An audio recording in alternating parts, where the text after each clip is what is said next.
Apparently, women millionaires are topping men on average in their wage earnings in the U.S. For real? Really? True? I'll say it depends on how you look at it. So that was no. Yeah.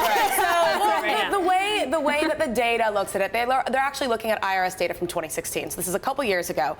But if you look at the amount of women that make over $1 million compared to the men that make over $1 million, and you take that average paycheck, the average for women comes out on top. So it's $2.5 million compared to $2.47 million for men. But still, if you broaden the scope, you look at the amount of women who are making above $500,000, 8 times more men still make more than $500,000 than women do. So there's still a pretty big gap. And then over 5 million, you have even more men. And so what it's telling you is that the higher end of the wealthy still isn't heavily female. So if you look at the world's billionaires, there are even fewer women. Like hunting for women billionaires is like hunting for unicorns, right? Still. That's interesting. But women are getting wealthier. So it's literally like 1 to 5 million. We're crushing it. Is that? And then like we peak out and then we stop. Well, if you look at the data, it's getting better, so the gap is narrowing, but you can very much look at data any which way you want to get the narrative that you want,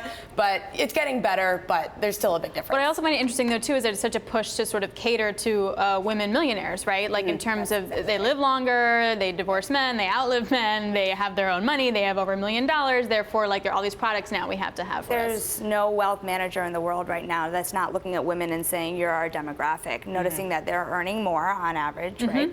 Slowly, but more. Getting there, yeah. And more of them are owning their own businesses now, and there is a time that we're seeing more women rise to the top. You saw last week, finally, the last company in the S&P added a woman to its board, so that's something.